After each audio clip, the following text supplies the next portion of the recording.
Selamat pagi anak-anak, bertemu kembali dengan Pak Guru. Kita akan awali pertemuan kedua pendalaman kitab suci pada tahun ini. Kita awali dengan lagu pembukaan. Judulnya hari ini Kurasa Bahagia. Untuk anak-anak yang bisa menyanyikan, ikut bersama dengan Pak Guru. Pak Guru silakan.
Selamat pagi anak-anakku, selamat berjumpa kembali di pertemuan pada bulan kitab suci, pertemuan yang kedua. Pada pertemuan yang pertama yang kita bahas waktu itu adalah Yesus sahabat bagi mereka yang putus asa. Tentunya anak-anak masih ingat baik dari cerita maupun dari bacaan kitab suci. Pertemuan yang kedua pada bulan kitab suci ini, anak-anak diajak untuk mendalami dan memahami Yesus sahabat bagi mereka yang berkhianat. Sebelum memulai pendalaman kitab suci ini di bulan kitab suci ini, mari kita awali dengan doa pembuka. Kita hening sejenak, ambil sikap doa yang baik. Dalam nama Bapa dan Putra dan Roh Kudus, amin. Allah Bapa, kami anak-anak-Mu datang kepadamu untuk mendengarkan firman-Mu. Kami percaya bahwa firman-Mu itu pelita bagi kami dan terang bagi jalan kami. Dengan firman-Mu, Engkau senantiasa membimbing kami untuk hidup sebagai anak-anak-Mu. Karena itu, kami mohon kepadamu ya Bapa, utuslah Roh Kudus-Mu untuk menerangi hati dan budi kami, supaya kami dapat memahami firman yang Kau sampaikan kepada kami. Di Kristus Tuhan dan pengantara kami. Amin. Di Betania dekat Yerusalem tinggallah Maria, Marta dan Lazarus yang sangat dikasihi Tuhan Yesus.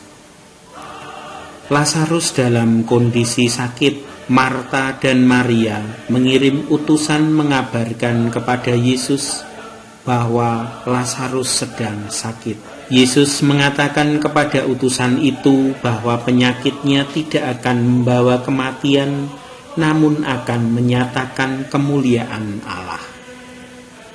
Lazarus saudara kita telah tertidur, tetapi aku pergi ke sana untuk membangunkan dia dari tidurnya. Maka kata murid-murid itu kepadanya, Tuhan, jikalau ia tertidur, ia akan sembuh. Tetapi maksud Yesus ialah tertidur dalam arti mati. Sedangkan sangka mereka, Yesus berkata tentang tertidur dalam arti biasa. Karena itu Yesus berkata dengan terus terang, Lazarus sudah mati. Ketika Marta mendengar bahwa Yesus datang, ia pergi mendapatkannya, tetapi Maria tinggal di rumah. Maka kata Marta kepada Yesus, "Tuhan, sekiranya Engkau ada di sini, saudaraku pasti tidak mati. Tetapi sekarang aku pun tahu bahwa Allah telah memberikan kepadamu segala sesuatu yang engkau minta kepadanya." Kata Yesus kepada Marta, "Saudaramu akan bangkit." Kata Marta kepadanya, "Aku tahu bahwa ia akan bangkit pada waktu orang-orang bangkit pada akhir zaman." Jawab Yesus, "Akulah kebangkitan dan hidup. Barang siapa percaya kepadaku, ia akan hidup walaupun ia sudah mati. Dan setiap orang yang hidup dan yang percaya kepadaku tidak akan mati selama-lamanya. Percayakah engkau akan hal ini?" Jawab Marta, "Ya Tuhan, aku percaya bahwa engkaulah Mesias, Anak Allah, Dia yang akan datang ke dalam dunia." Kemudian Marta memanggil Maria dan membisikinya bahwa guru memanggilnya. Maria menemui Yesus dan tersungkur di depan kakinya sambil menangisi kematian Lazarus, sehingga maskulah Yesus. Yesus pergi ke kubur Lazarus yang sudah 4 hari berada di dalam kubur. Yesus memerintahkan, "Angkatlah batu itu." Kemudian Yesus menengadah ke langit dan berdoa, "Bapa, aku mengucap syukur kepadamu karena Engkau telah mendengarkan aku. Aku tahu bahwa Engkau selalu mendengarkan aku. Tetapi oleh karena orang banyak yang berdiri di sini mengelilingi aku mengatakannya supaya mereka percaya bahwa Engkaulah yang telah mengutus aku." Dan sesudah berkata demikian, berserulah ia dengan suara keras, "Lazarus, marilah keluar." Lazarus dibangkitkan Tuhan dan keluar dari kubur. Sumber dari Injil Yohanes bab 11 ayat 1 sampai dengan 45. Anak-anak yang terkasih, setelah kita mendengarkan sabda Tuhan, yaitu yang diambil dari Injil Yohanes, mari kita mendengarkan renungan yang akan Pak Wadi sampaikan, yaitu tentang Lazarus. Yesus membangkitkan Lazarus.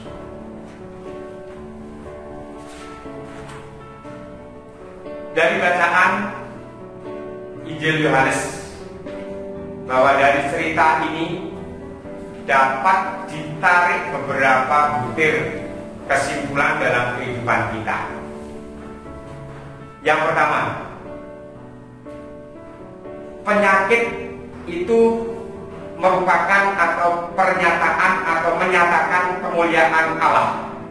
Artinya, setiap penyakit yang diderita oleh seseorang,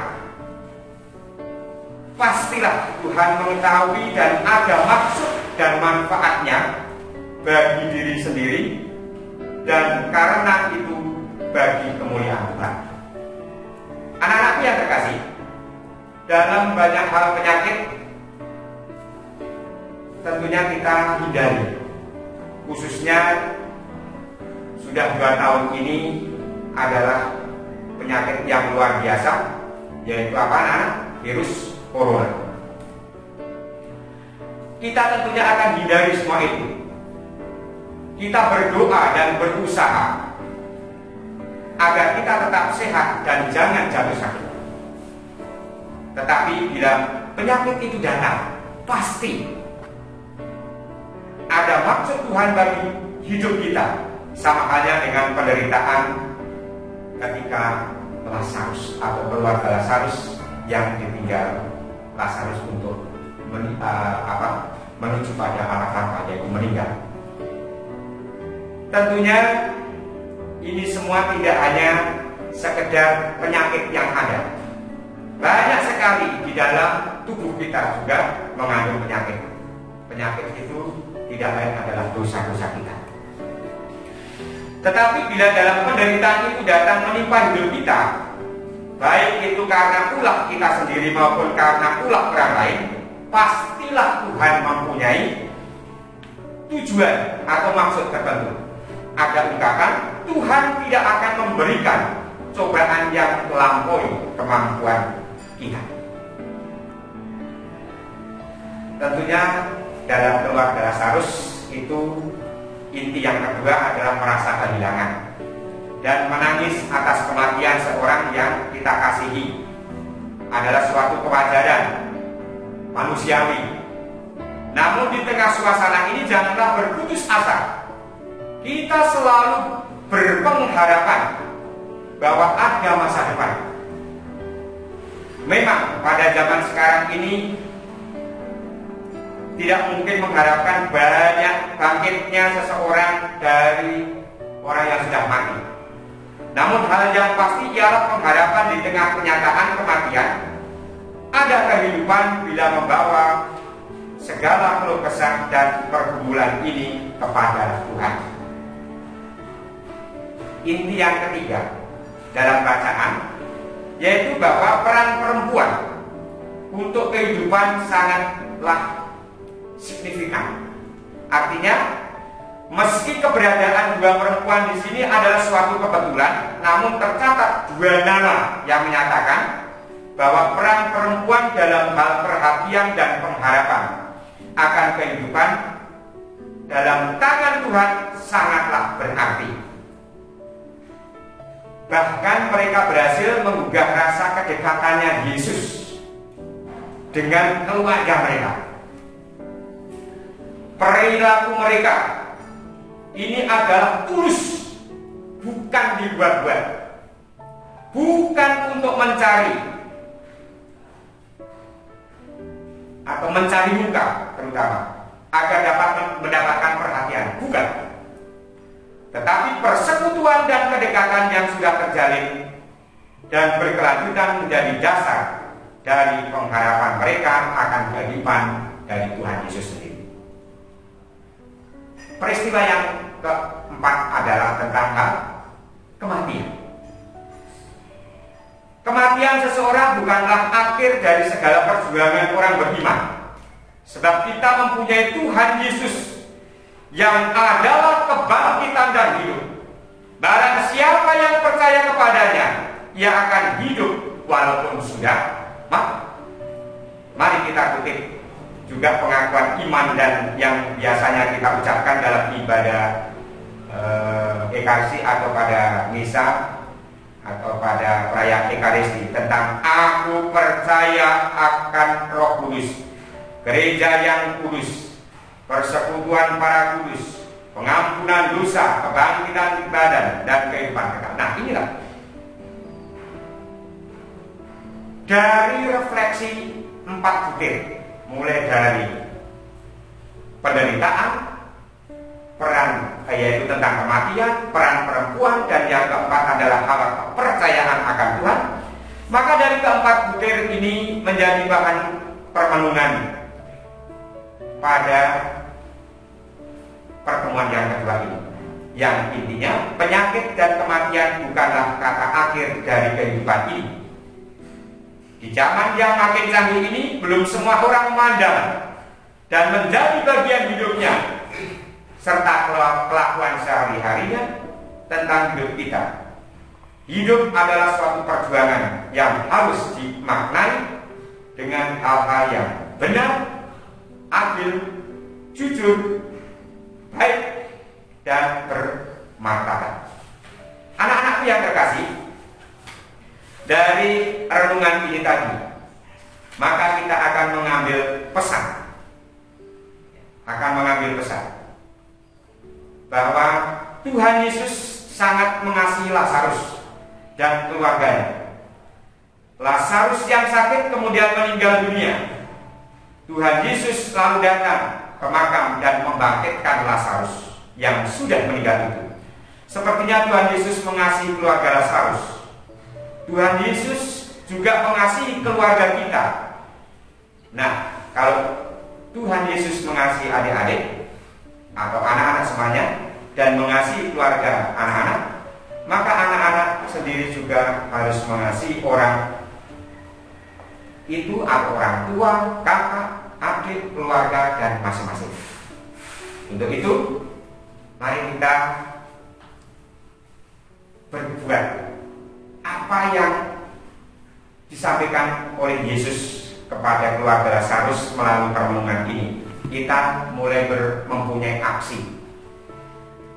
Seperti Lazarus yang menderita sakit kemudian meninggal. Apa yang akan anak-anak lakukan agar keluarga anak-anak itu selalu dalam keadaan sehat? Coba apa? Kita misalnya dengan menjaga kesehatan itu dengan bagaimana? Ya dengan berolahraga, makan makanan yang bergizi, selalu juga dalam PPKM terutama di masa-masa pandemi ini kita menghindari kerumunan, lalu kita tetap memakai masker, lalu cuci tangan, menjaga kebersihan semuanya. Itu tentunya itu. Lalu yang kedua, apa yang akan adik-adik lakukan kalau orang tua, saudara atau teman-teman adik sakit? Tentunya anak-anak atau adik-adik semuanya akan tahu dari rasa simpati ke rasa meningkat ke empati kita ikut merasakan penderitaan.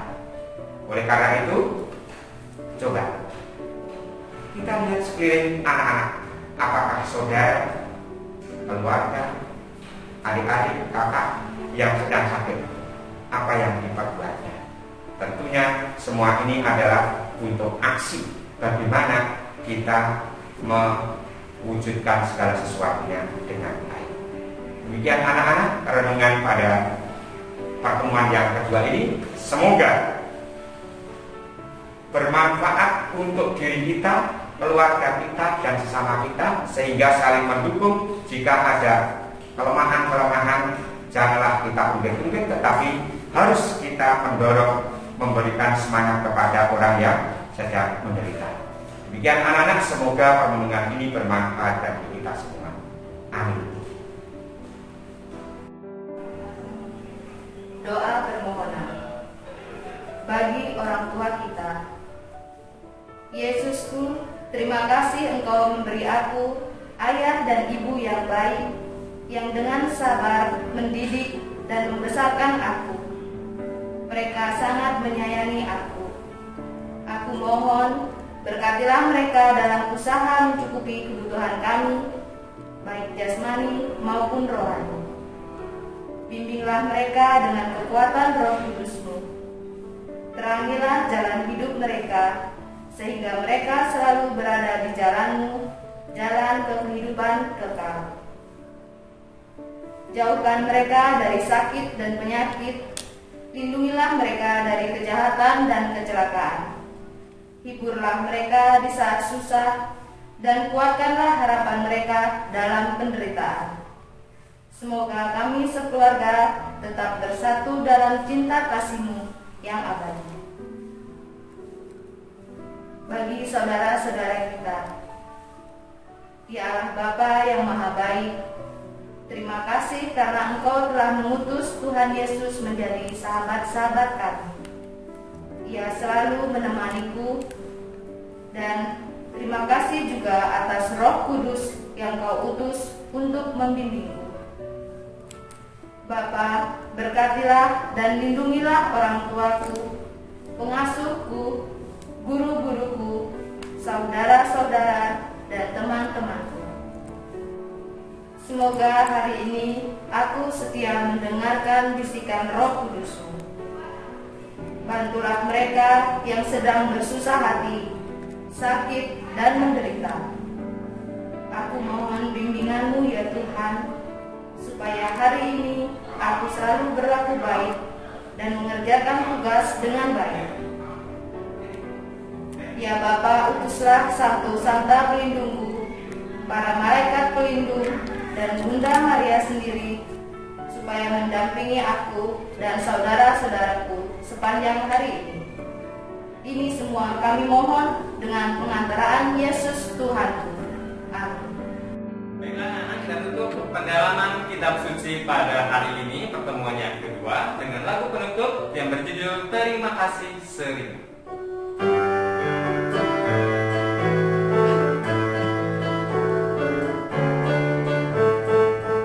Ayah ibuku mencintaiku, terima kasih. Setiap hari mengasihiku, terima kasih. Terima kasih seribu pada Tuhan Allahku. Aku bahagia karena dicinta, terima kasih.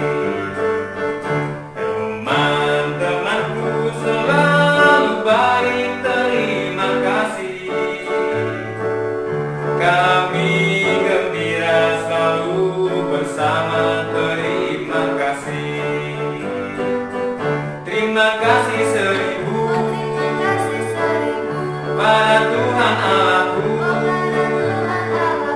Aku bahagia karena dicinta, terima kasih.